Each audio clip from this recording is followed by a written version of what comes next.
I don't exactly know who it was that said life is stranger than fiction, or was it truth is stranger than... whatever. The events I'm about to recall were so strange in the field of coincidence that if I had been told them rather than experienced them, I would have said hogwash. It all started on that day when I'd received 2 inquiries for my services from 2 completely different clients.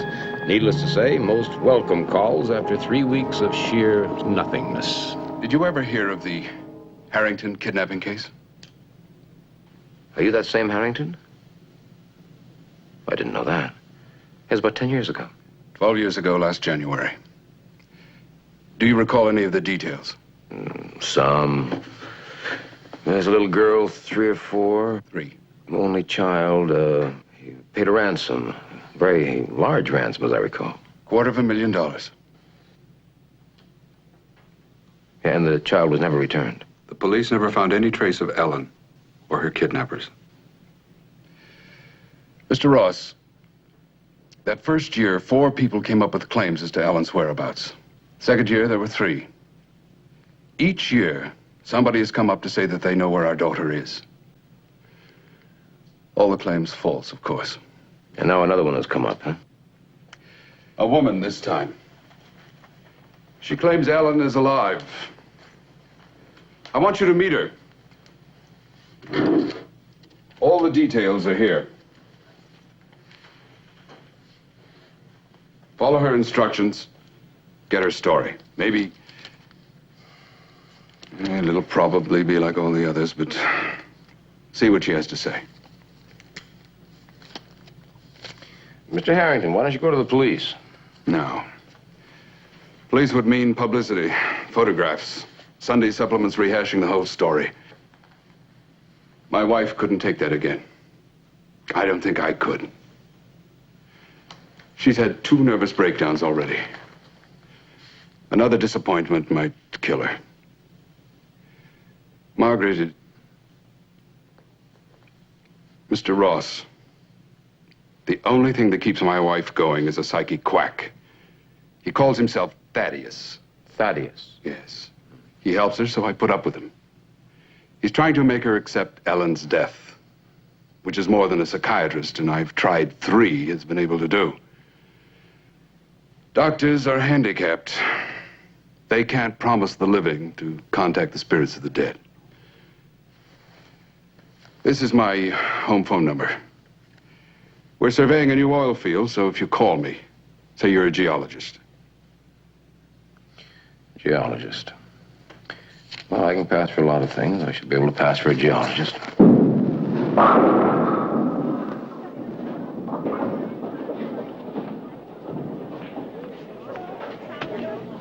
You're at the right alley at the right time. Just following the instructions in your letter. All of them? All of them. You said no cops, so no cops. My name is David Ross. What do I call you? Curious? I'm a private investigator. And I'm a Sadie Birch. Come on.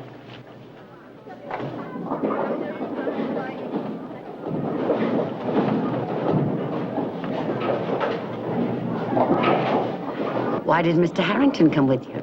Well, he thought that we might understand each other better. Sure. You look like more my type. Yeah. You got a story to tell?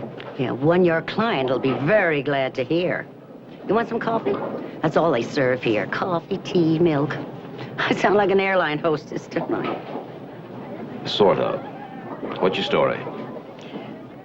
My husband died 2 weeks ago. I'm sorry to hear about your loss. Oh, it's a terrible loss. Harry left me with no dough and a 15-year-old kid to support. His kid? She came with the marriage. You have a sympathetic nature. Yeah, I'm known for that. Oh, I loved Marcy. I raised her since she was 3, treated her just like my own kid. And then I found out that she ain't even Harry's kid. How did you find that out? Well, I was going through Harry's things, and I come across an old shoebox, and it had those clippings in it, you know, from the Harrington kidnapping. Yeah, well, people collect all kinds of things. Yeah, but Harry collected something special. A baby shoe, the same size and the same color that the Harrington kid wore during the snatch. Even to the built-up special inner sole the newspapers made such a big play about. Really? Yeah, that grabs you, doesn't it? Where is this shoe? I didn't bring it with me, but you'll see it. Like I said, I love Marcy. I really do, and, well, I'm just willing to sacrifice my feelings for her sake and let her go back to her own parents. Yeah, sure you will. And the sacrifice is all for love, hmm? You both? No, not during business hours. How about the sacrifice? Now, you expect nothing in return, of course, except possibly a small gift from the Harringtons, because they've got so much, and you have so little, right? You understand a mother's heart. Yeah.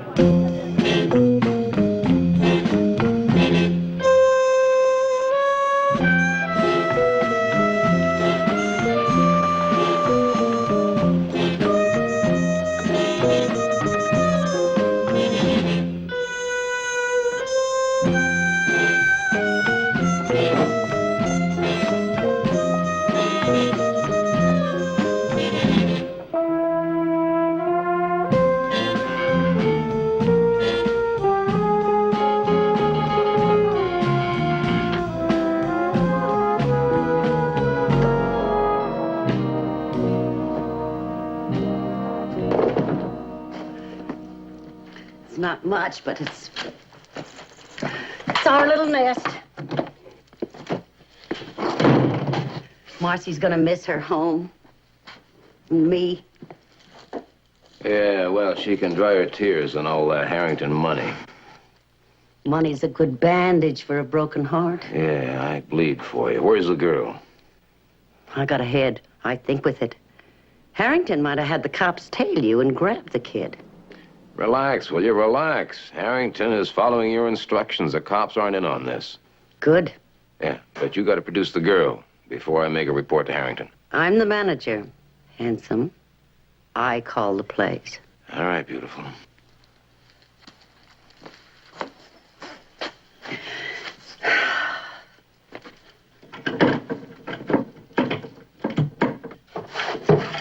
Now then, these are all the clippings that were in the L.A. newspaper. Must come as quite a shock to you, huh? That your husband had been mixed up in a kidnapping? No, it wasn't.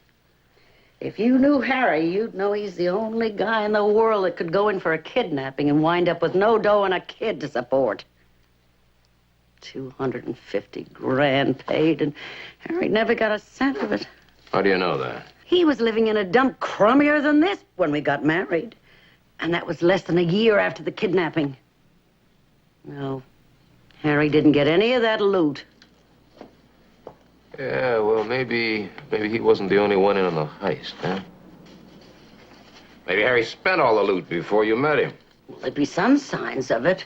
He didn't even have a new suit when we got married. This'll grab Harrington.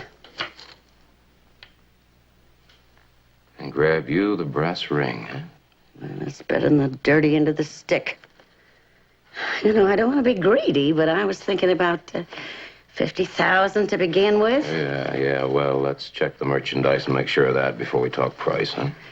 Yeah, that's exactly as they had it in the newspapers.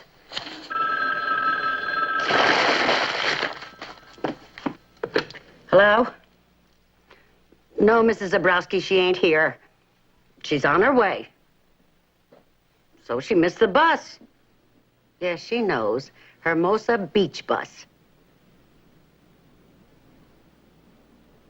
Don't worry, she'll be there. Yeah. Well, so get somebody else. That's the way it is. Marcy ain't the only babysitter in the world. Goodbye. You make a deal with Harrington, and I'll make a date for him to see Marcy. Tell me. Does Marcy know anything about this? Why make a big thing with a kid till it's settled? However, she will cooperate, huh? She'll cooperate. Yeah, I know. You're the manager. Yeah. I expect to hear from you. Oh, you will. One question. You were married to Harry all those years. How come you never came across his junk before?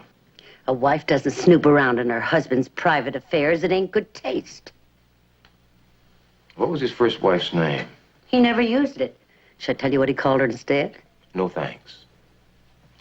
Where were they married? How should I know? I never asked a guy what he did or where he did it before he came into my life. You're very genteel.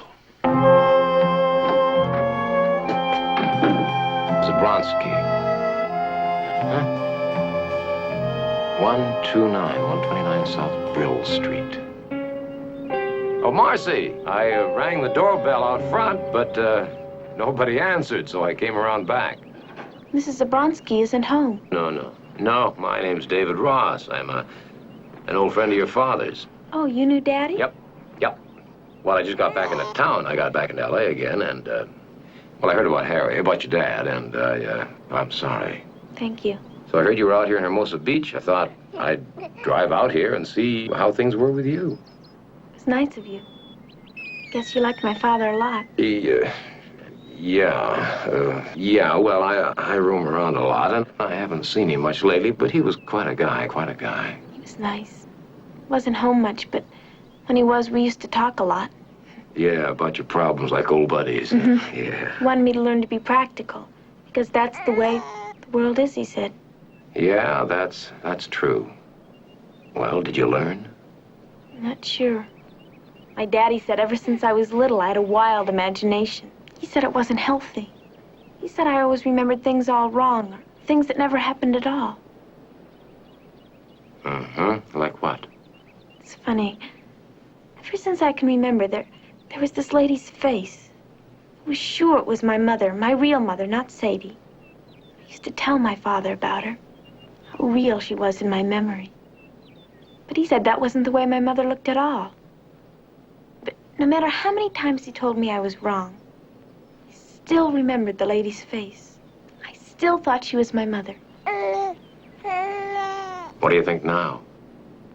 I mean, now that you're all grown up. Guess it's the way my father always said. It's just a picture I was remembering from someplace.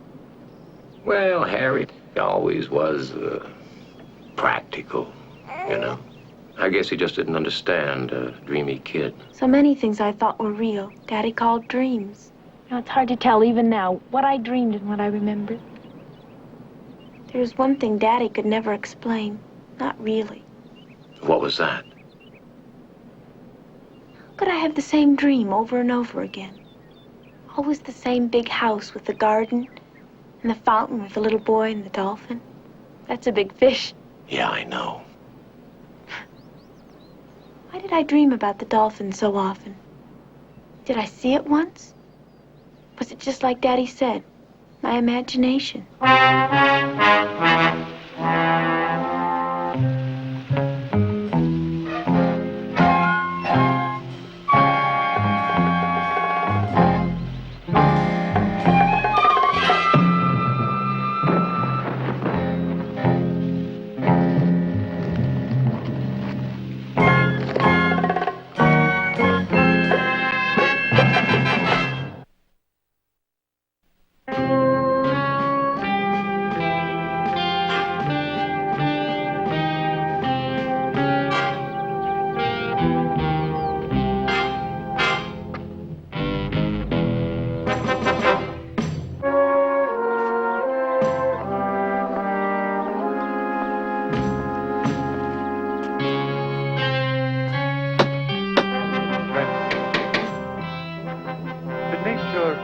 Outer life.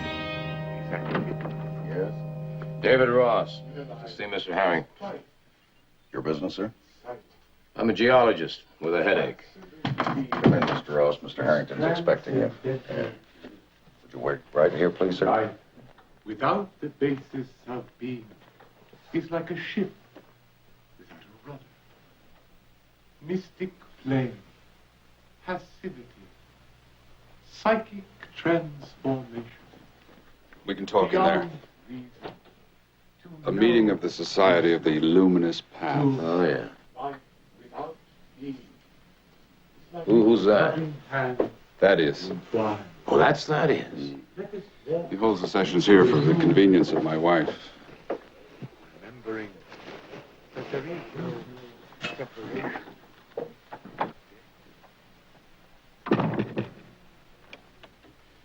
Let me see it, please.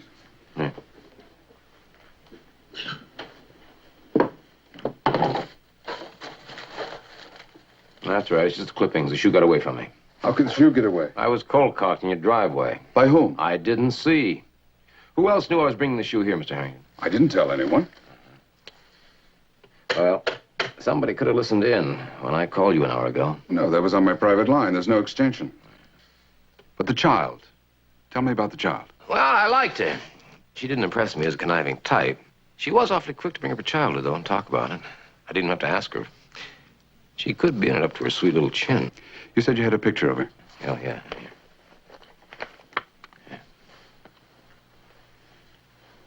Yes. She's lovely. Yeah, well, so are 10,000 other girls in L.A. But the dolphin. When you phoned, you seemed to think that was important. Yeah, but again, I'm not certain. Sadie Birch could have briefed her about your house, the dolphin, everything the girl seems to recall. Who do you hire me, Mr. Harrington? Just my lawyers. Maybe Sadie Birch said something. No, that doesn't make sense. No. Somebody doesn't want this case reopened. Could be the kidnappers. Or it could be your present heirs. Oh, that's No. ridiculous. Who are your present heirs? Well, my wife. And? And Brad Elston, he's my cousin. And he's also my best friend. Yeah, but you got a great deal of money, Mr. Harrington. Oh, Brad doesn't need my money. He's very well off in his own right. Besides, he was in there with me when you were attacked. Oh, he was, huh? I talked to him? Yes. Listen, I just skimmed through these clippings, but Elston, wasn't he the man who delivered the ransom money? Yes, that's right. Well, good. Then he may be able to help us. How? Well, if I can connect Harry Birch and Sadie to the kidnapping, then there's a good chance that Marcy really is your daughter. You see, I've got to have something to corroborate Sadie's story. Oh, Andrews, would you please ask Mr. Elston to join me in the library? What about the servants? Oh, beyond reproach, absolutely. How long have you had them? 15 years, more? Yes. Yeah. Did the baby have a nurse? Yes. Inga. Yeah, what about her? She went back home to Sweden. When? Well, a few months after the kidnapping. Like the rest of us, she refused to give up hope. Passivity is quiet. That's too much. Right, this is Mr. Ross. Mr. Elston. Mr. Ross is a private investigator. Oh, now, George, not another claim. Yes, but this one has merit.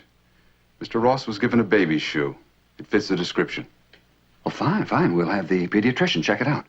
Unfortunately, he was attacked. The shoe was stolen. The shoe was stolen? Yeah. Yeah, you know, maybe in a way, whoever took the shoe did us a favor. Well, I mean, if it wasn't the real shoe, why would they steal it? Excuse us. What is it? George, may I be very frank? Why, of course. I was just thinking, suppose a clever private investigator suddenly realized that the shoe would not stand up under expert examination. Now, wouldn't he just get rid of it? Simply go on with a very lucrative case? Yeah, that's frank. That's pretty frank, Mr. Elston. Let's just say I'm not that clever, huh? I got a knob in the back of my head to prove it. Mr. Ross, what do you suggest? Well, I don't know. What do you want to do? Well, I'd like you to continue on the case. You would?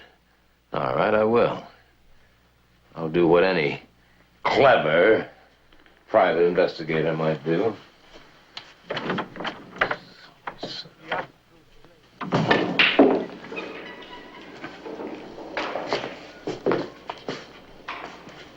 Why all the interest in a dead guy? Well, maybe the dead guy's got some live friends from 12 years ago. Well, come on, shoot, will you? Don't take all day. Hey, cool it up, pal. $20 a game I'll take all day and all night. Yeah.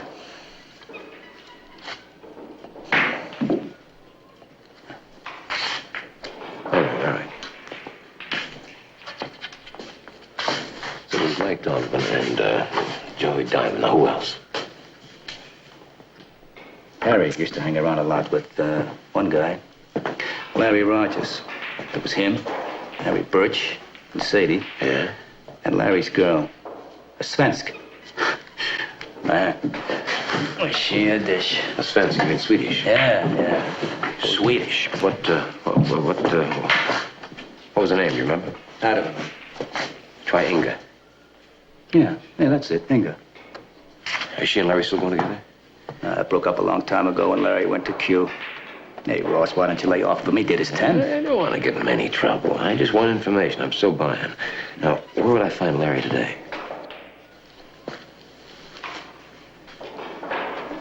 Yeah. He's living in a rooming house on Alvarado near 9th. It's called Mary Potter's. Mary Potter's. All right, one more question. Where was Harry Birch married the first time?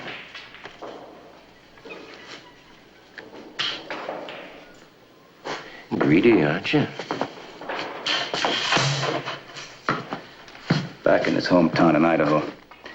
Small burg called LeClaire. Yeah. Okay. All right, Lucky. We'll grab you next time. Anytime. Anytime, Pigeon. Excuse me, Charlie.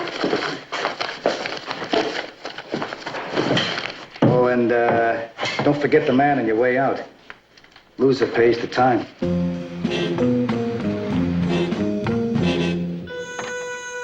12 years ago, the Harrington kid disappeared. And you might say that was just about the same time Winnie Blake started to disappear, too. From center stage, that is. Stripper par excellence, she drew crowds from every walk of life, yours truly included. But with the change of times and customs, her act began to look like silent movies, and she just disappeared. Until the phone call. She wanted to be my client. Yeah? I didn't think anybody was home. My name's David Ross. Big deal. I have an appointment with Miss Blake. Flake off.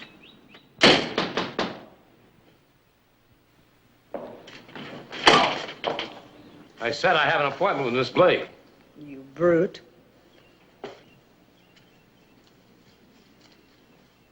down, boy. Sorry.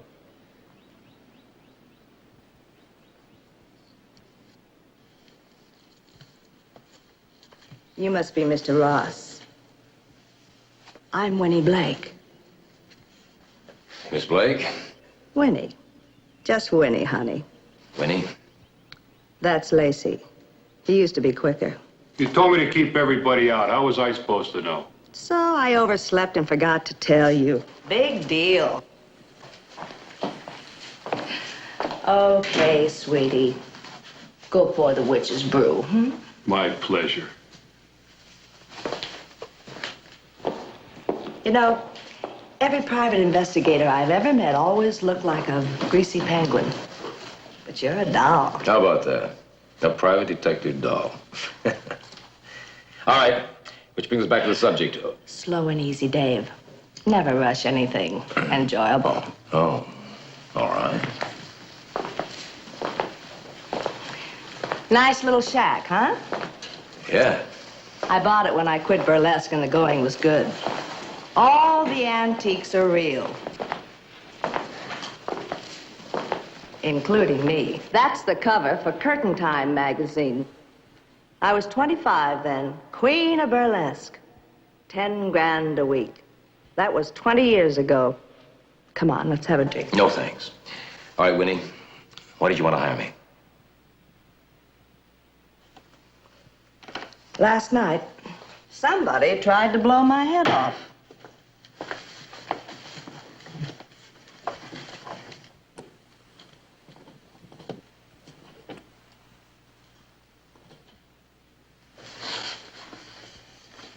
Where's the bullet? Bring in the bullet, Lacey.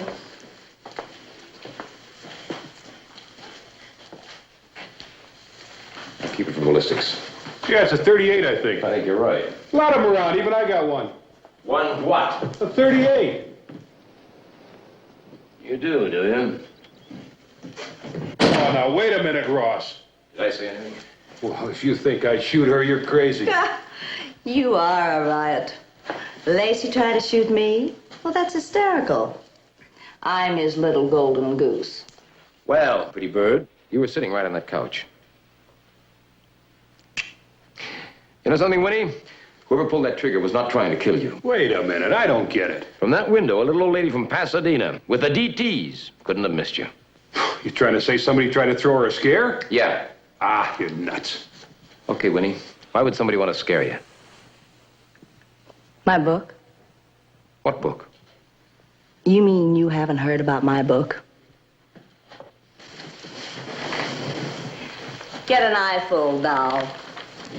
2 installments down, 6 to go. In the winter, a hardback, and then 1 million paperbacks. And I own the movie rights. I've had tons of publicity. Good or bad? Ha! A little of both. You see, I'm including some characters who are big shots now. They were half shots then. They did naughty things they prefer no one knew about today. But I'm telling it as it really was. Baby, it's going to be a bestseller because I'm writing the truth about certain people. How many? Maybe a couple of dozen, more or less. Not including jealous wives. Yeah, but only one fired that bullet.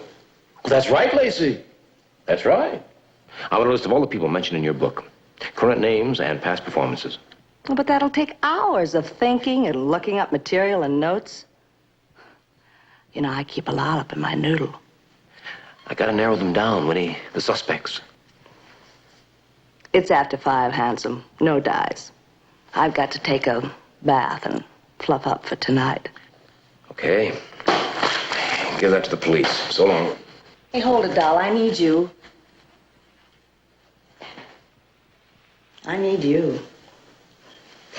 No police, please. I can still remember those New York cops busting my shows. And besides, the LA fuzz would think that that bullet hole is just another publicity stunt. Is it? I swear. I pulled many a stunt, fooled the cops. But this is on the level. This is for openers. What about the list of names I need? I promise to be a good girl and do my homework. but not tonight. Why not tonight? It's Wednesday. So? A few of my pals from the old days have roosted here in L.A. It's my night to be with them. I always catch the early show. You just might catch a bullet. I think you better stay here at home tonight. I'll stay here with you. I got a better idea. I go out, and you go with me. Hey, wait a minute. Oh, don't come unglued. Have I got a gal for you? Hey, Lacey, baby. Call Judy on the phone and tell her that the best-looking private investigator in California, maybe the whole country, will pick her up in an hour. Just who am I dating tonight, huh? Judy Elliott. She's my as-told-to gal.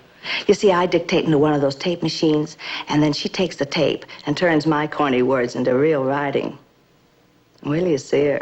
She's quite a hunk of female.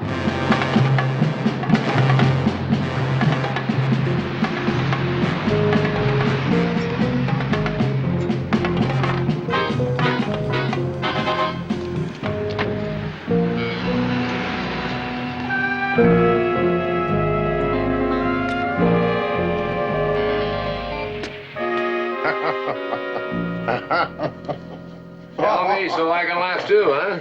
Sadie's trying to pull a big one on this Harrington. Sounds like she suckered you in, too. I didn't say I was buying, just checking. Well, lots of luck to her if she can get away with it, but I'm telling you, that kid is Harry's by his first wife. You seem pretty positive about that. Listen, let me tell you about Harry.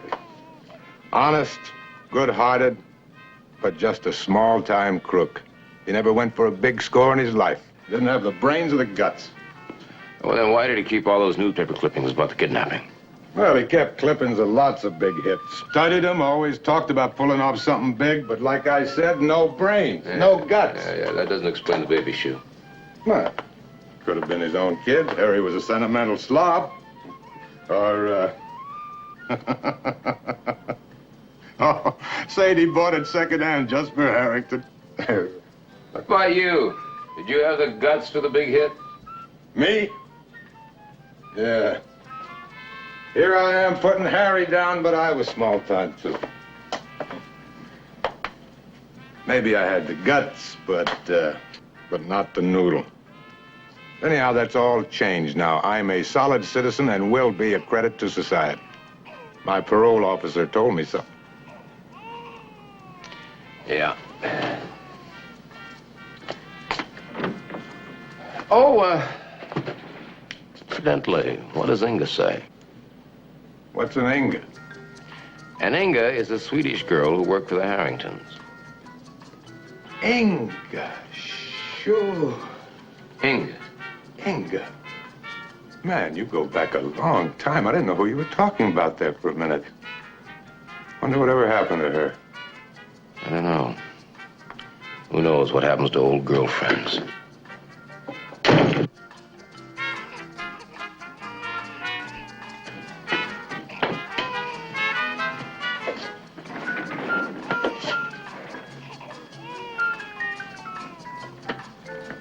Hello? Hello? All I got's one room. Hot and cold running water, bathrooms in the hall, nothing fancy. No, I don't want that. All I want's a little help. No charity. Who answers the telephone? Oh, I do. Answering service goes with the rooms. This ain't no dumb. Uh-huh. Well, can you hear the rumors when they make a telephone call? Can canaries sing? I think we can do business. Come on in, Mr. Davy. Just call me Davy. I like a friendly man.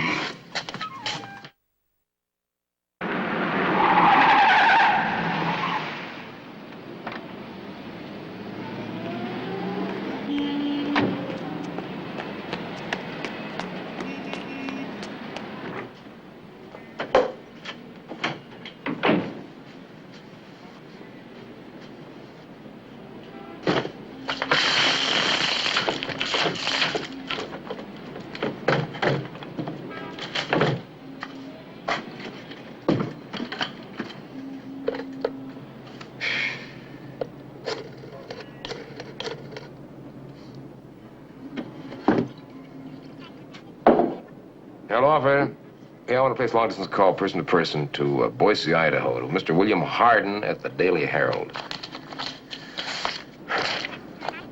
My number is 271-7399. Yeah.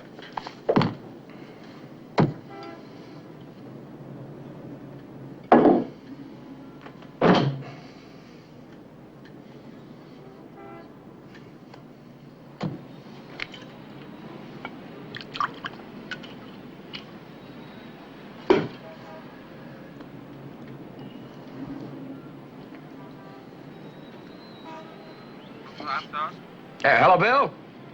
Yeah, this is Ross, David Ross. Yeah, that's right, old Mash on the Rocks. Yeah, no, client's paying for this call. Listen, Bill, I've got a... Who? No, I never saw her again. Yeah, that was a fun evening. But I'd better hurry, I got a blind date tonight. Listen, Bill, I got a favor, a big favor to ask of you. Would you go to a little town called LeClaire? It's, Leclaire, I think. You check on a Harry Birch. Find out if he was married in LeClaire, when and to who. Okay, to whom? I'm sorry. Okay, yeah. You check and see if they had a baby, girl, about, 15 years ago, and call me back collect if you get any information, huh? Well, if I'm not here, then shoot me a wire, okay? Yeah, thanks. Talk to you.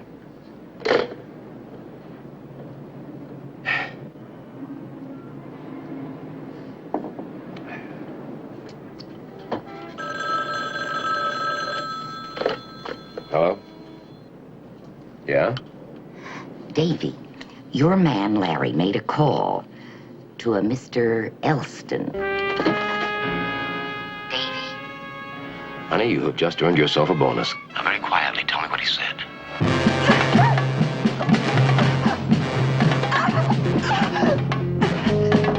Let me have that.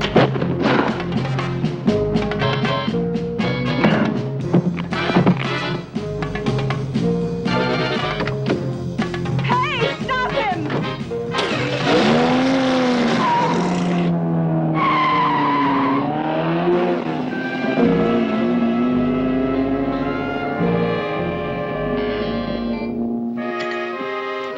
Sure you're all right? What happened? I was getting dressed in the bedroom. I heard a noise in here. I ran in. I saw this kid trying to grab Winnie's tapes. I tried to stop him. You're sure he didn't hurt you? Only my dignity.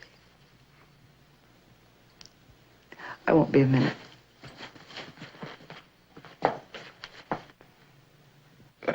Did you recognize the kid? No. He was driving a yellow Porsche. Does that help? No, maybe it was stolen. Yeah. Did you get the license? Yeah, the last two numbers. Is that enough? No, I don't think so, but we'll try. The trouble is my man at the Motor Vehicle Bureau isn't in right now.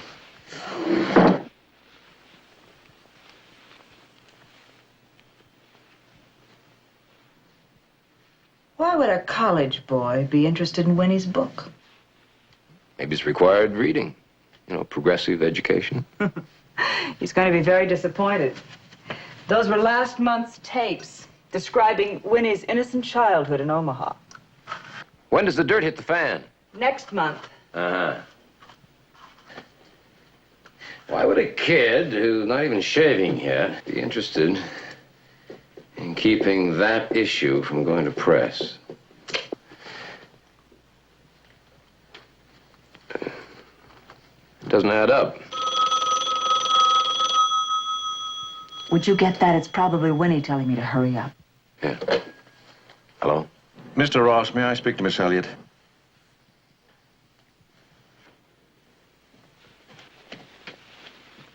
Find out who it is. Hello? A word of advice. Stop all work on Winnie Blake's book immediately. Winnie Bailey! Sweet sugar! Son of a gun. Oh, hello, Judy. Hi, glad to see you. Now, Tarzan, where's the chimp? Who's this? Well, that's Dave Ross. He's a P.I. What? A P.I. Oh, I know. A postal inspector. No, a pastrami importer. No, just kidding. Private investigator, eh? Glad to see you. Yeah. Did you come to steal some jokes from me? Not yours. You got my champagne on ice? It's Wednesday, isn't it? Come on, baby. Follow me. Here we go. Come on. I got a great table for you down here. Nice big one. It's a table for 22 on New Year's Eve. Here, baby, put her down right. Oh, that's wonderful. Get that to keep you warm or quiet. How's the book coming along, Judy? Oh, it's warm. Very warm. Oh, I'm glad to hear that, you know. Nobody could write about those days except Winnie. Oh, what a life. Just a million laughs. And you know something? If she ever got in trouble, you know, felt blue, she'd never squawk. No, she'd call me up, I'd tell her a few lousy jokes, or we'd go out and hang one on. Right, baby? Right. Well, that's a music cue if I ever heard one. Excuse me, folks. I'm on. Pardon me, folks. Well, good evening. I call you ladies and gentlemen, but you know what you really are. I want to take some of you 40-year-old teeny boppers back a few generations to that wonderful institution called burlesque. We have with us tonight the queen of the runways. And with a little encouragement, I think we can get her up here with me. How about it, folks? Winnie Blank! I stand, huh? Come on, Winnie. Come on, baby.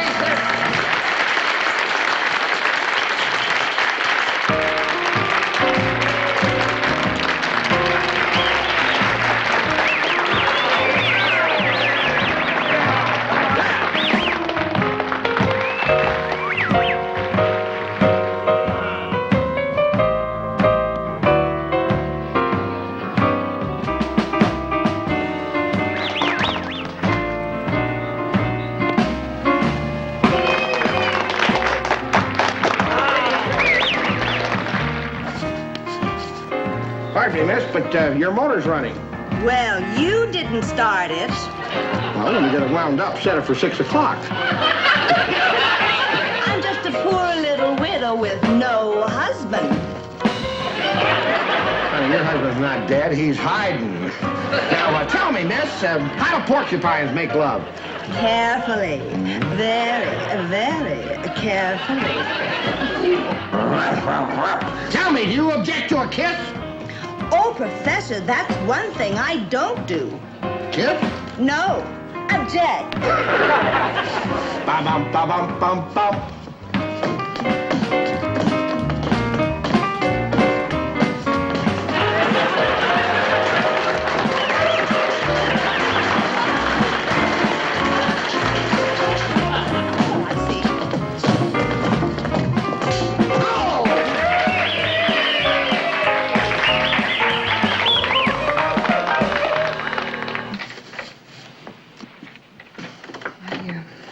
I'd ask you in, but I'm bushed.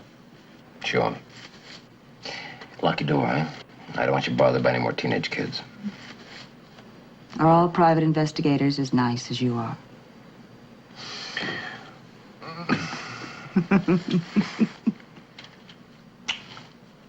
Good night. Good night.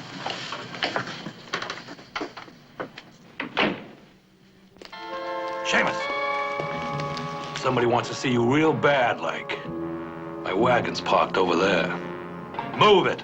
I didn't think people really talk like that anymore. Come on, come on.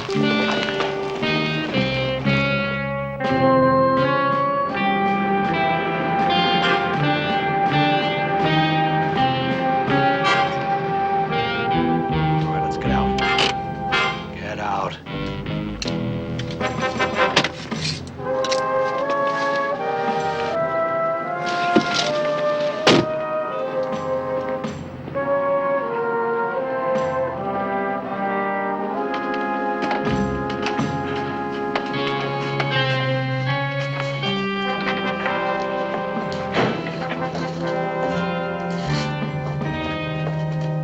Good evening, Mr. Ross. Oh, yeah. Yeah, I recognize the voice. It's the man who threatens women over the telephone. Mr. Ross, does $10,000 sound like a lot of money? Yes, I'd say $10,000 is a lot of money. It's more than I make in a year. I want the names Winnie's going to use in her book. Ever tried the direct approach? Frequently. Try asking Winnie yourself. I've tried to reach her by phone. I even drove out to that mausoleum she calls a home, only to be strong-armed by her latest moronic lover. $10,000, Mr. Ross. A couple of hours, little effort, just to find out if my name is in the list. What is your name?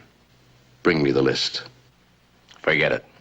If necessary, your client is expendable. If necessary, so is Miss Elliott. Now, wait a minute.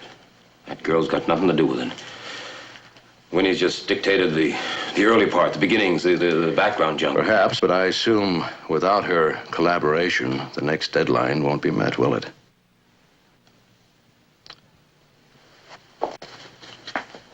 I'll call you tomorrow night. Don't let my manner fool you. I've always gotten what I wanted, one way or the other. I'm telling you, a half an hour ago, he told me that he tried to phone you. Even came out here to see you. Did a guy like that come to see me this week? Yeah. Well, why didn't you tell me? Because you ordered me to handle all calls and visits my own way. Well, didn't you even get his name? Yeah, you know, he started getting a little nasty and I got a little rough. Oh, even your brain is muscle-bound. Yeah? Well, I'm sick of playing doorman and bodyguard around here. And Romeo.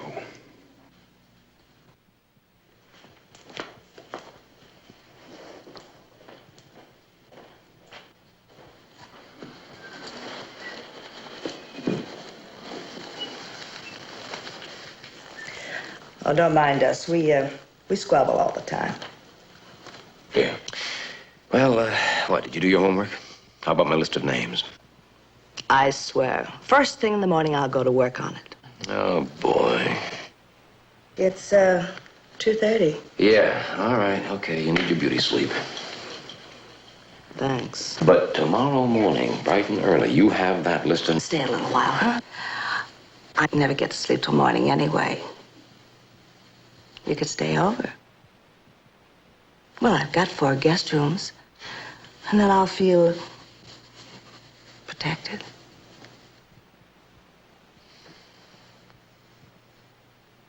The list, tomorrow morning. First thing. Ross!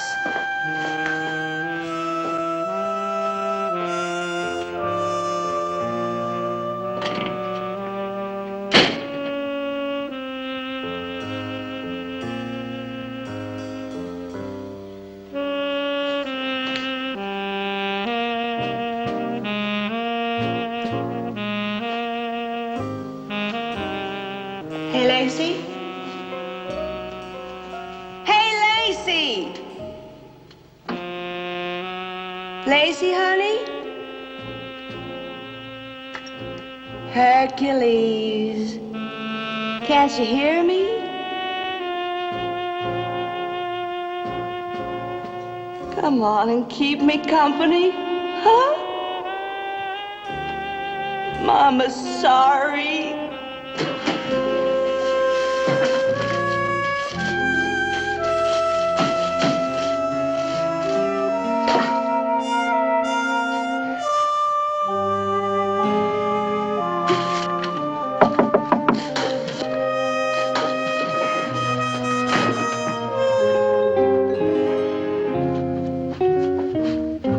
Yeah, who is it? Rusty. I didn't want to bust in on you like this, Dave, but I had to. I didn't want to scare Winnie, but I knew that she'd hired you and... Sit down, sit down. Oh, thanks. Well, anyway, I was just closing the joint up, and this guy Ames comes in. And, Who? Nick Ames. He's a big wheeler dealer, you know, merger, oils, you name it. Married to some real straight society broad in New York. Never heard of him. Crocker? No, thanks. He'd never been in the papers, you know. He's smart. I remember what a tough guy he was, you know, back in the old days, New York, and then I hadn't seen him 25 years, I don't think. But when he walks in, he's all dapper, you know. About 5'10", silvery gray hair, flower in his buttonhole. I thought you didn't know him. I don't. He offered you dough for the list of Winnie's names. Dave Ross and his crystal ball. What can Winnie pin on him? Let's see. 25 years ago, we were playing the Times Square circuit, Winnie and me, and he was a punk cop on the vice squad. Oh, yeah, he tried to shake us down, you know. He was trying to get some loot from the weekly take. He lasted on the squad, I'd say, about a year, and then he quit. End of punk, beginning of big shot. Yeah, Mr. Ames is right. That would not look good in print.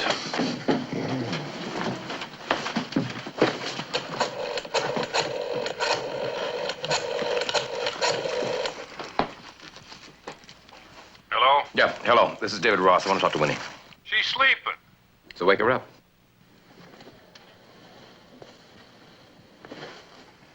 Hey, babe.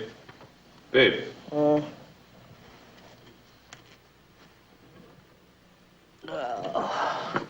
Sherlock's on the horn.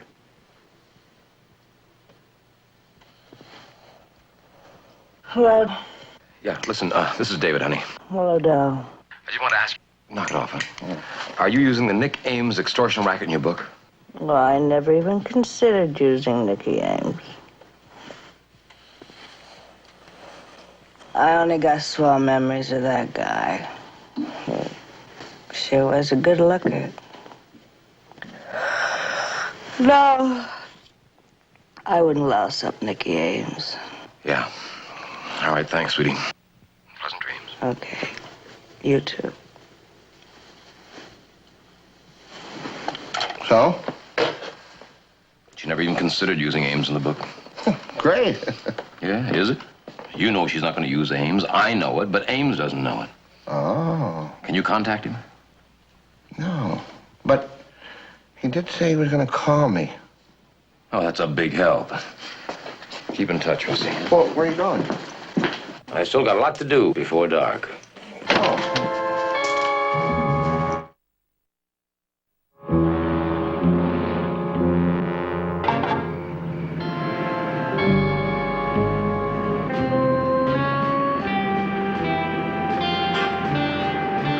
Call it instinct, call it blue sky, something inside me kept saying there was some connection between the Winnie Blake book and the Harrington kidnapping.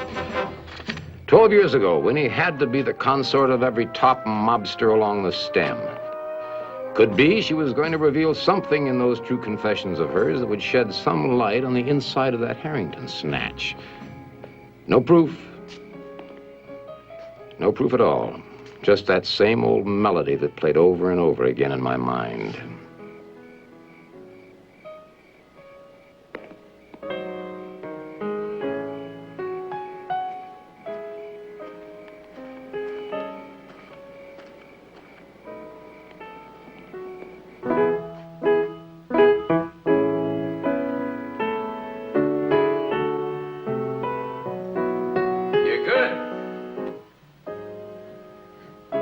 You don't know very much about music. I am just an amateur. What do you want? Information. Where is Larry Rogers? Who is Larry Rogers? Larry Rogers is the man who called you today. Hey, you got troubles, Elston. You know, my cousin thinks you are a very smart detective. But I don't. I think you're like me. You're nothing but an amateur. Yeah. Well, whatever we are, Larry Rogers is a professional. I told you I don't know any Larry Rogers. Oh, come on. Will you cut it? Will you just cut it out? Larry Rogers is the bag man that you delivered the money to. And yet, less than 1 week later, he knocked off a hock shop for exactly $187.68, plus a 10-year stretch of Q. Now, why would a man do that who had just been handed $250,000? Kind of hard to figure out, isn't it, huh? Unless, of course, you never delivered the money to him in the first place.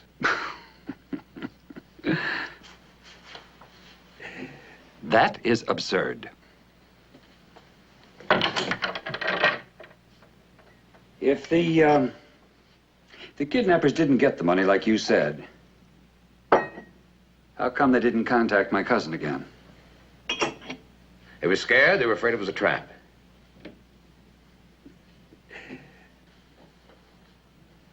Now, you listen to me. I dropped that money at the appointed place. I don't know any more than that. Well, I do. When all the action started, Rogers knew that an investigation would point to him, so he didn't have time to wait. He started moving on you today. You start your move right now. Oh, come on, don't be stupid. Tell me where Larry is. Or you're gonna get yourself killed. Or maybe you've got $250,000 you can hand over to him, but he also might demand 10 years' interest. The front door is right through there.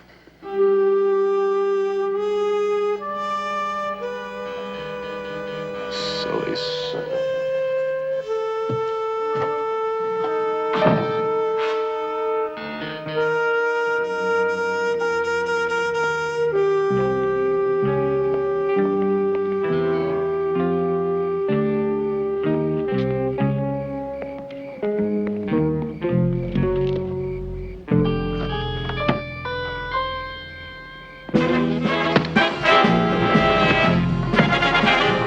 Ross, keep your nose out of it. Come on, Elston's leaving.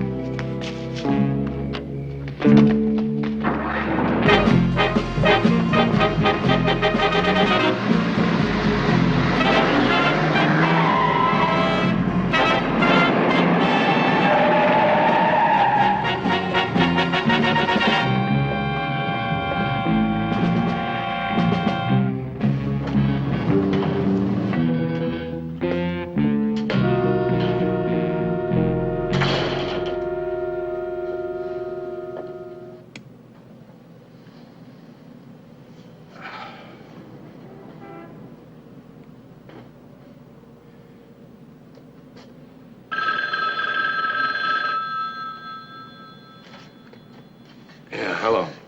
It's me, Sadie. I've been trying to get you for hours. Is Marcy with you? Yeah. Now you get out here. It's the Stay a While Motel, number 4, Ventura off Laurel. Which is a pretty good place to hide from Larry Rogers, right? Sadie, I know it's Larry. Where is he? Sadie, don't be stupid. Come on, where is he? Caldwell Hotel. It's on Adams. All right, you keep the door locked. Stay there. I'll be there as soon as I've seen Larry.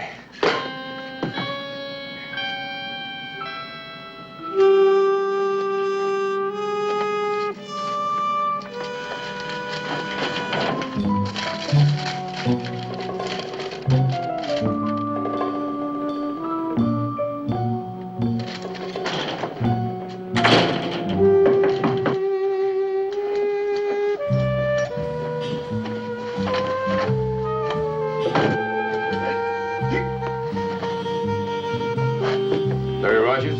That one.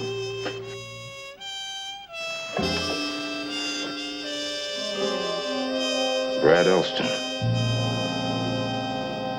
All I can tell you is what I told you before. He's a small-time crook with a record. You didn't go down to that flea bag to see him? No. Who did you go down to see? I went down to see Brad Elston. Larry Rogers. Being there was just a surprise to you. No. No. No, I had a hunch that Brad Elston went there to meet him. Now, you would admit that it was a little unusual for a man like Elston to be connected with someone like Larry Rogers? Yeah, I couldn't agree with you more, Lieutenant. It's very unusual. You know, the more agreeable you get, the more positive I am that you've got something to hide. That's your hang-up. All right.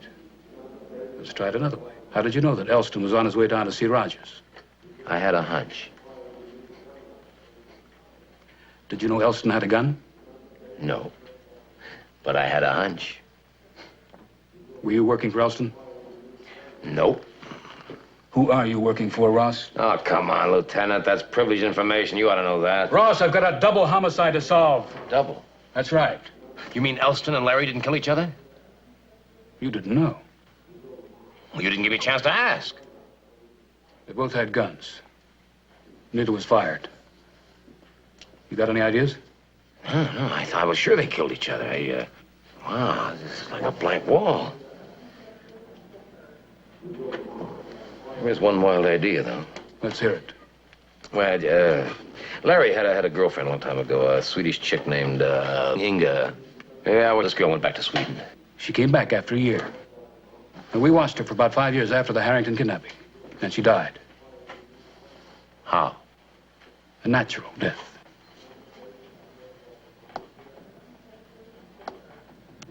Yeah, well, I'm fresh out of ideas, Lieutenant. And I'm beginning to get a lot of new ones. Thanks for mentioning Inga. Opens up a whole new train of thought. Yeah, well, so long, Lieutenant. It's been good. Sit down, Ross. Look, I've got some... I said sit down. All right.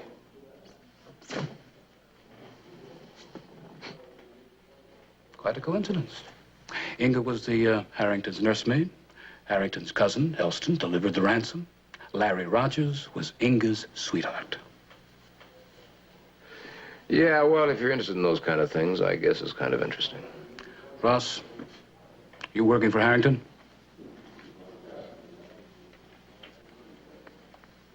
Okay, get out.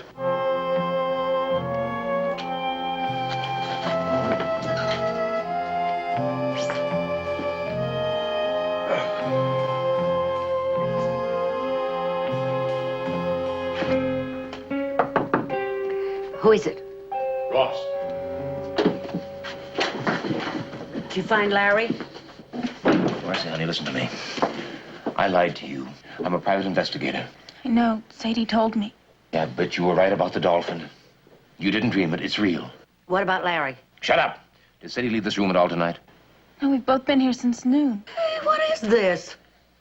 When Larry phoned you today, did he try to scare you off? He threatened me. Listen, I gotta blow town. You tell Harrington he owes me money for getting his kid back. It's payoff time. Marcy, honey, that's the way it is. Mr. Ross, please. I'm so frightened. I don't know what to believe anymore. I don't even know who I am. I believe you're Ellen Harrington. But if my father, I mean Harry Birch, if he took me away from my real parents, why? He was nice to me. I thought he loved me. Don't try to understand it all at once, all right? Come on. Look, what about me? I want to talk about Larry. He was Harry's partner in the kidnapping, wasn't he? Sure he was. He had to be. Otherwise, why would he care about you contacting Harrington? Yeah, I guess so. Harry would have never pulled it alone. It's all guesswork with you, isn't it? Because you weren't in on it in the first place. Did Larry say so? Larry didn't say anything. By the time I got to the hotel, he was dead. You can relax now, Sadie.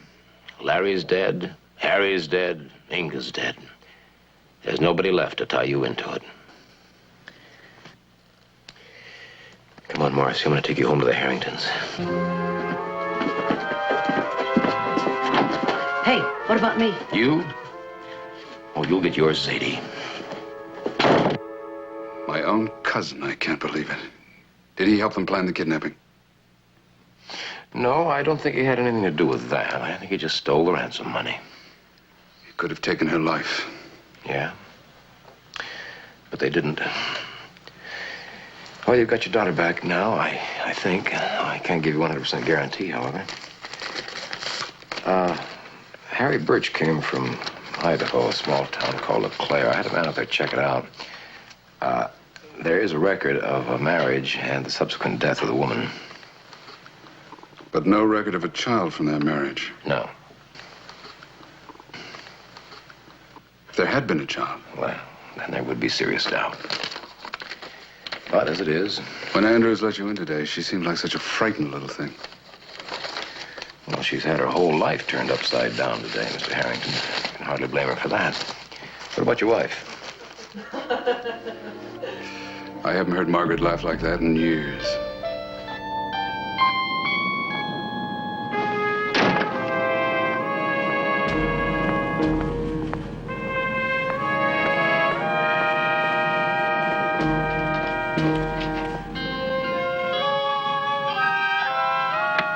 Any luck? Nope. After you called, I checked with the library to see if there were any corporations Ames could be linked with. Call 5. No one even knows he's left New York. I phoned every private airport in town just in case he flew in on his own.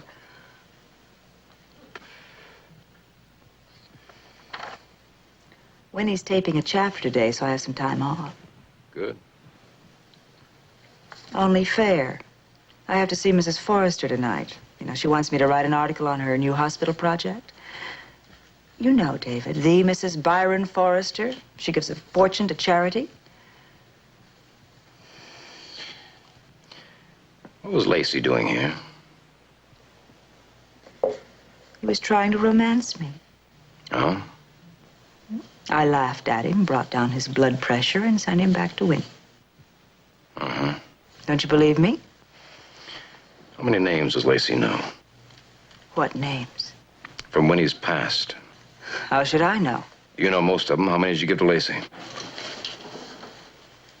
Don't be a fool, David. That's it. He takes the names that you give him, and then he pressures them.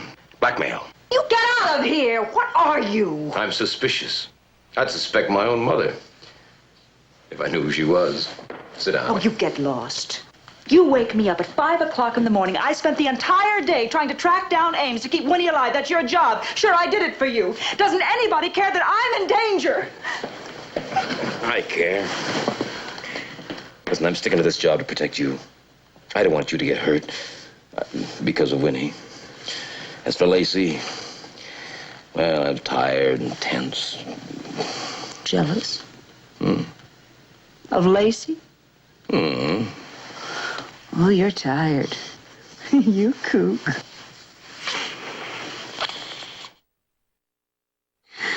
You know, I'm hungry now. I know I shouldn't be because we just ate, but I am. We ate 6 hours ago. What? No. Oh. What is it, time? Mrs. Forrester. I don't want you to go.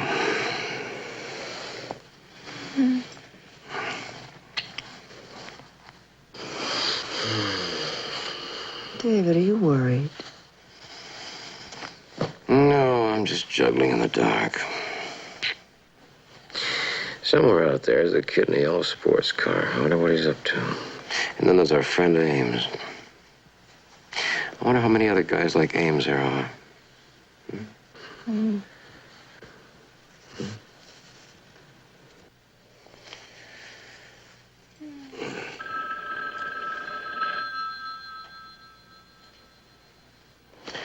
I'll get it. All right. All right. All right.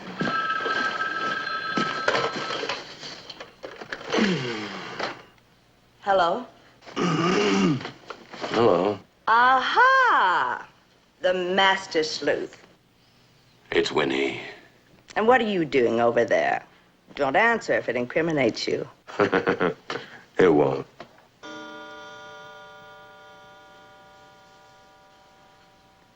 Hey. Hey, the drinking lamp is lit. You and Julie come over for some brew, huh? Well, he could, I guess. I don't like being here alone, you know? Without a man to fill the ice bucket. Where's Beauty Boy?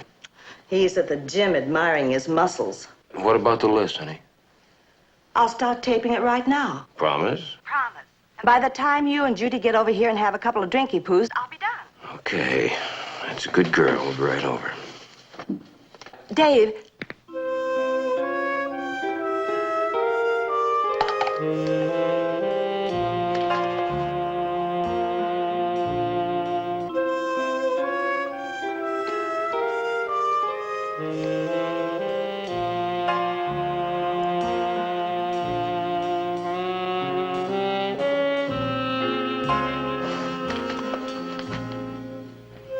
She's not scared, but I think she's doing her homework.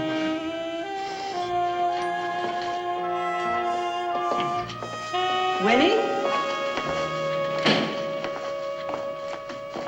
Winnie!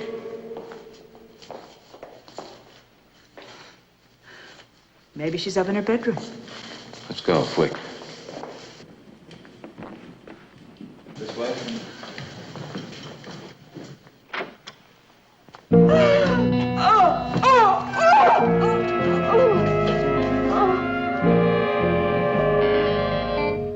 Come on, Judy, hang on.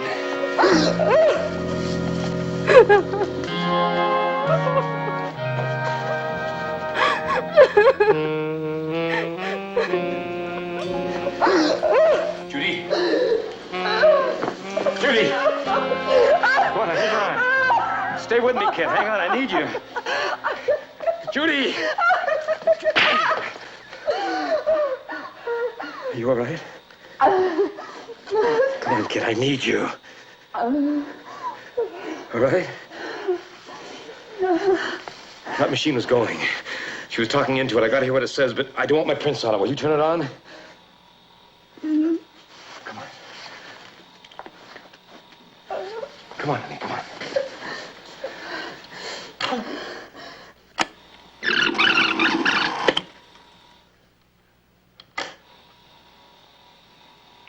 Okay, Ross, you lovin' doll, get ready. Now the dirt flies. As I told you, find Nicky Ames and tell him he doesn't need to worry. He was always good to me, which was bad for me, which I didn't mind. Okay. Now for those names I'm really using. They're exactly 14. The first one, the study. What's that sound? That you, Lacey? I'm in here, Angel Puss. It's about time. How did you get in here? Don't be a goon. Put down that gun. Let's talk things over, huh? Come on, please. Act your age. Please say something. Talk. Say something!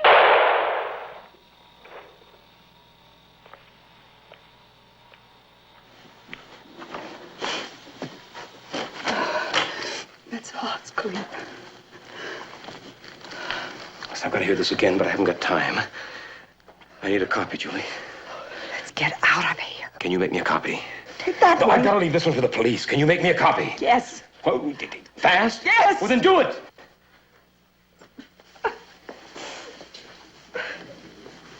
Where are you going?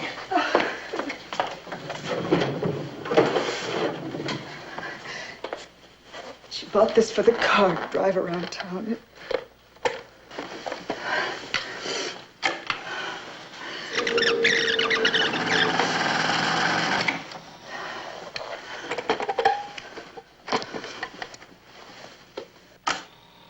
Okay, Ross, you lovin' doll, get ready. Now the dirt flies. So somebody Winnie Blake knew very well from the past shot her with a .38 to keep her from finishing her book. Yeah, it's possible. Which somebody? I don't know. You don't know or you don't want to tell? I don't want to be shot at. Sit down. Blow it. Now, I told you once, Winnie never revealed one single name to me. Where's her boyfriend? Lacey, the lover. On the moon. How do I know? Could be out drunk, lying in the gutter, playing pool out with some girl. How do I know? He was not at home when Winnie called me at 9:30. Winnie Blake hires you to find out who was gunning for her. Yeah, that's right. Yes, she took her time before she starts spilling a list of possible suspects. That borders on lunacy. No argument. She was an oddball. This dame was busted 8 times in New York by Vice for lewd performance between 1936 and 1942. So she never won a good conduct medal. Who cares? She was my client. Somebody killed her, and that hurts. It's lousy advertising. Now, either you arrest me and book me on some phony charge, or I'm walking out of here right now.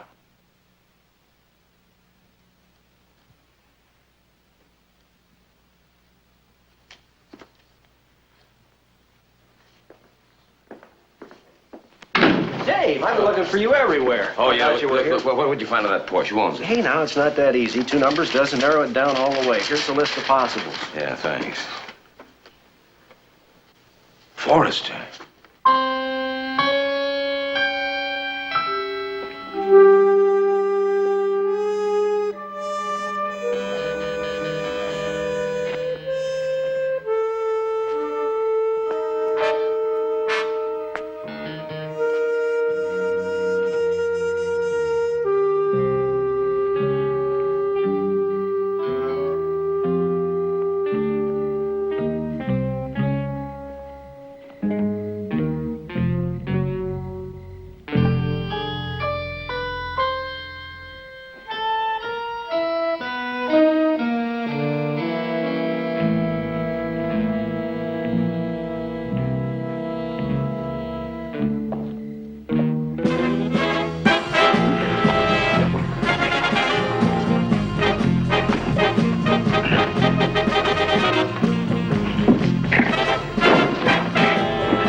Not enough. Where's Judy? I said, where's Judy? What has he done to her? Who are you talking about? I'm talking about Judy Elliott, Mrs. Forrester. Patsy. Now, he's all right. Now, where is she? She telephoned about an hour ago. She was coming out here by way of There was a smash-up. She stopped. She was delayed. Why has this happened? He made the first move, for one thing. For another thing, he may be the one that killed a client of mine tonight. He definitely is the one who stole some tapes from Judy a couple of days ago. Now, my question is why? Listen, Mrs. Ford. If he's harmed one hair on Judy's head, so help me, he's going to end up in the morgue before the police ever get a chance at him. Now, I suggest you tell me the truth right now. Who are you? My name is David Ross. I'm a private investigator, and a client of mine, Winnie Blake, has been murdered a little while ago. Winnie is dead? Very. Oh, my... I guess I'll have to trust you. I think you'd better. Patrick, don't worry. Don't worry, Dave. Now, sit down.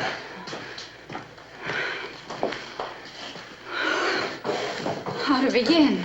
From the beginning. When I was young, I worked with Winnie. Worked? Burlesque? Pasties and all, Mr. Ross. There was a notorious racketeer. He was shot down. I was forced to testify. Surprise, surprise. And then? Out here, life became different. I met Byron Forrester. He knew? Everything. I loved him. He hid what I'd been from everyone. And then he died, and I was alone. Life went on. Eventually, a good life. Until you heard about Winnie's memoirs. I was forced to tell my son. He was understanding. Understanding. All the way to murder. He didn't kill her. I can prove we were both at the beach club tonight. That can be checked. What about Judy? We intended only to frighten her tonight. Make her tell us if I was mentioned in the book. David!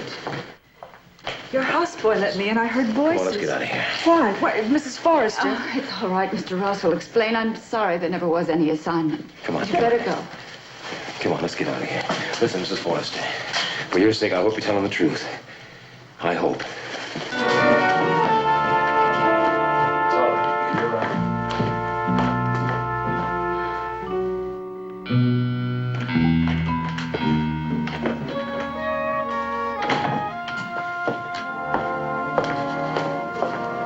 It's all right, Alice. There's no need to worry. I thought if I waited here long enough, you'd show up. Just don't touch. Girl's not here yet. She came up in separate cars. Don't worry about it, will you? The Bureau just wants you. Yeah? Now. Yeah? You gonna put me under arrest? Oh, don't tempt me. Let's go, Russ. Why? Winnie's stallion will frolic in pastures no more. Lacey? Dead? Completely. Oh, boy.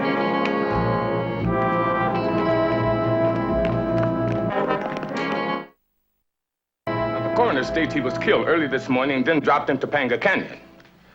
The same 38.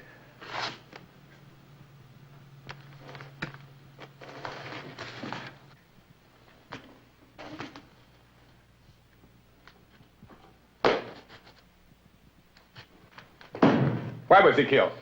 Who knows? Let's begin at the beginning. Why was Winnie killed? Her book. Who are you protecting, Ross? The good fairy. Will you get off my back? I told you I didn't know who she was gonna name. I don't believe you. That's your hang-up. Can I go? No. All right. Where did Lacey go before he was shot? A few bars, then wound up at some girl's apartment. Mm-hmm. Question. Why didn't Lacey come running when he'd heard that Winnie was killed, huh? I don't know. I thought you might. Well, you thought wrong. Can I go? Not yet.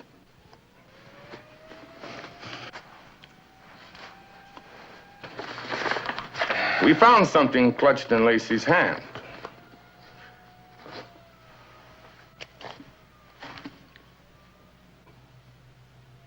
What does this mean to you? Didn't you know? Lacey was a flower child. Why didn't you tell the police about Ames? Why didn't you say Ames wears a carnation? What kind of answer is that? David, I'm scared. I don't want to get shot, too. Oh, honey, that's precisely the reason I didn't want to bring Ames into the picture. Don't be enigmatic, please. No, I'm not being enigmatic. But think how Ames works. Who, next to Winnie, would have been the one person to put the finger on him? You. Instead, Lacey was the one who gets killed. But the carnation in Lacey's hand, David. Ames wouldn't kill Lacey himself. He's too smart for that. He could hire a dozen hoods for that purpose. No, there's a missing piece somewhere. A missing... Turn on the tape recorder, will you? Good to me, which was bad for me, which I didn't mind. Okay. Now for those names I'm really using. They're exactly 14. The first one is 30. That's funny. I wound that tape as tight as I could. And yet there's that sound again. David. That you, Lacey? I'm in here, Angel Puss. It's about time. How did you get in here? Turn it off. David, where are you going? It's 1:45. Good. We're just closing up. You stay here. I'll be back. David, where are you going? I'm gonna bring the curtain down, baby.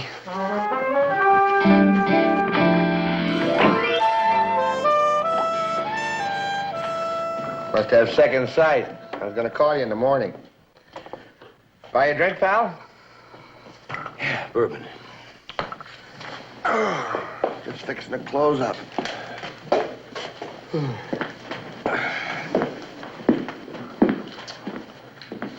Heard about it on the radio. Oh, yeah. Poor Lacey. Lacey the lunkhead. Yeah, but he was good to Winnie. Anybody who was good to her is okay in my books. Winnie. It's like a hunk chewed right out of my life. I can't believe she's gone.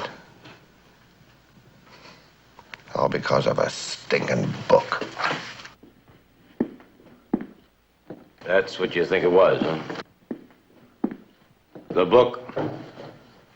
Sure. First Winnie. Then Lacey got Wyatt to Ames Pass, see? Tried to put the screws to him, but Ames would knuckle under. Boom. You figure the cops are on Ames already? Nope. Well, after you told them about him, why? I didn't. You didn't, No, I didn't tell the police anything about Ames. Oh, why not? You should have used matches, Rusty. Huh? Matches? You know, you comics are interesting. Very interesting.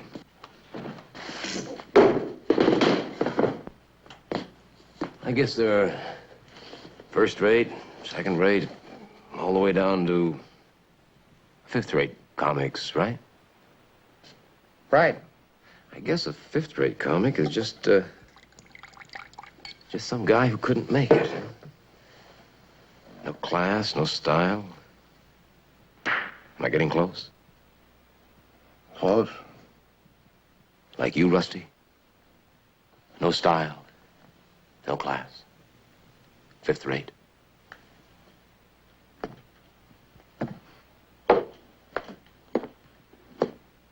Thanks, pal. I didn't know you were a critic. Critic?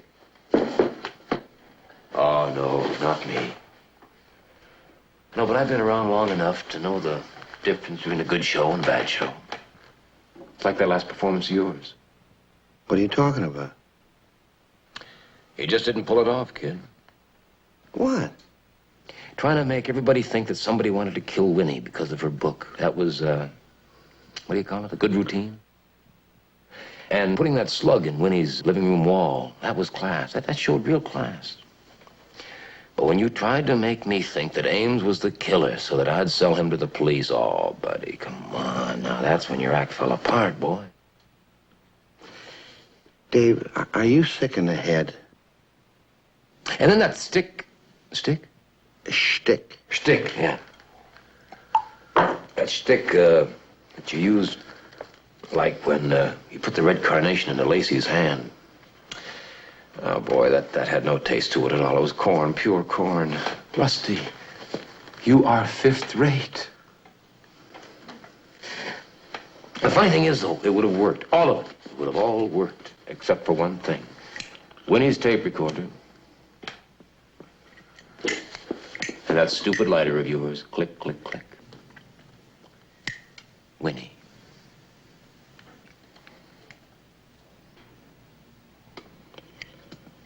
After all I did for that dame, you know, I really loved her.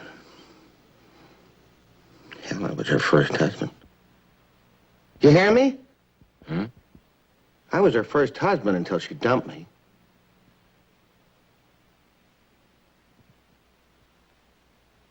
Maybe she just outgrew you. I said to her, Winnie, for once, let me be a man. No. She said she was going to take this club away from me unless I paid her every cent I owed her. You mean Winnie staked you to this club? Oh, that was years ago. But she said she was broke. Broke? Yeah, Winnie got on a religious binge, and one of those cult guys took her for a bundle. Guy by the name of Thaddeus. Yeah. How much did he pay to waste her? He was afraid she was going to expose him in the book. That's what you told him, wasn't it? Right on the button.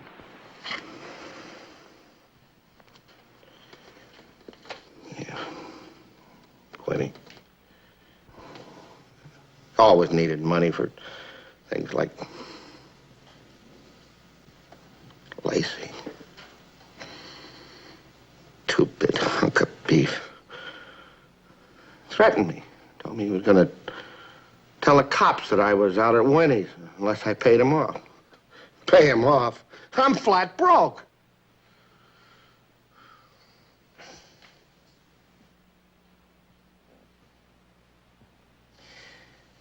So, what's the next act, Rusty?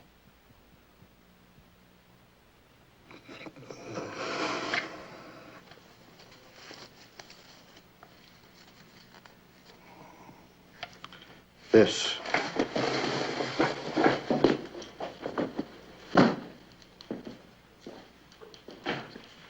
The calling card.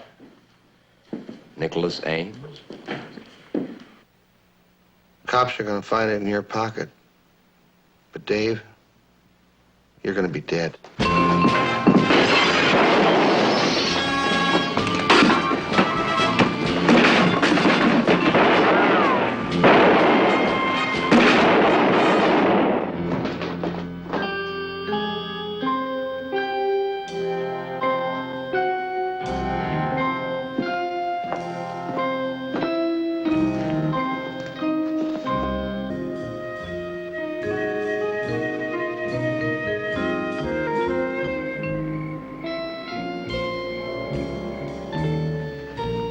You do have a sense of humor. Oh, you must be Mr. Ross. Thank you for bringing Ellen back to us. Mrs. Harrington, did you tell anyone else that I was on the case? No, no. Thaddeus, the psychic? Yes. Thaddeus. He has two assistants, his temple disciples. Mrs. Harrington, do you assist Thaddeus with any financial support? Yes, I've given him a great deal of money. And promised him more in your will as your heir? Yes. Yeah. I've got to get the phone. Well, there's one right here. No, I'd rather use one in my office, if you don't mind. Would you see me out? Yes. Oh, excuse me. I'm glad you're back together again. I'll see you again soon, Marcy. Ellen. Bye, Mr. Ross. Bye.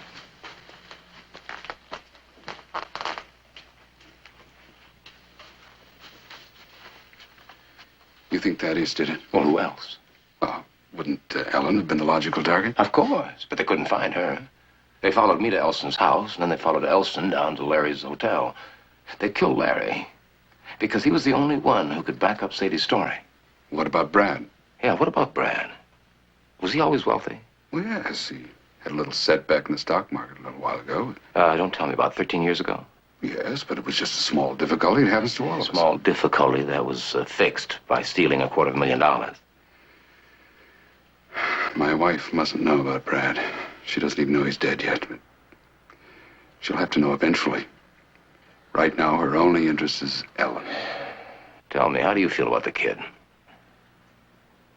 My wife believes we found our daughter again.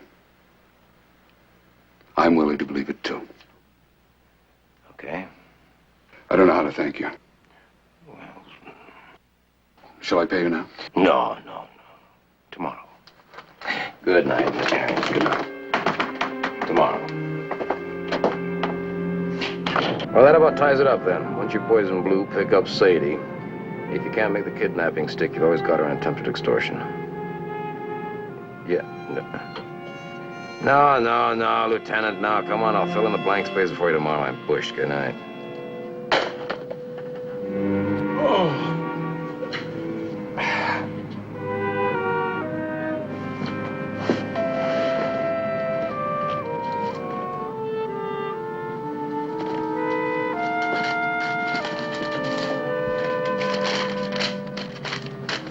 Checked further, no reliable records, but possible Alice and Harry Birch did have a child.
Shut up.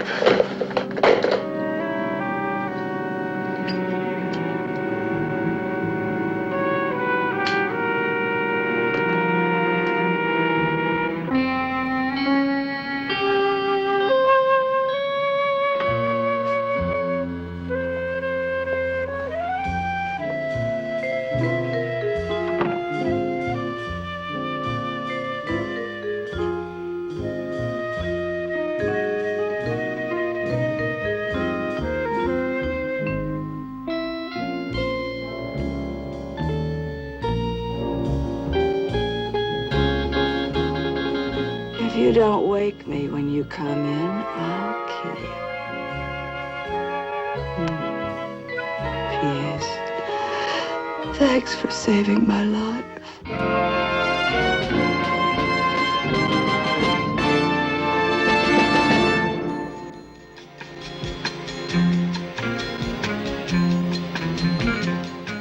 Dirty Dancing's Jennifer Grey gets involved in some dirty business in the legal world next this afternoon.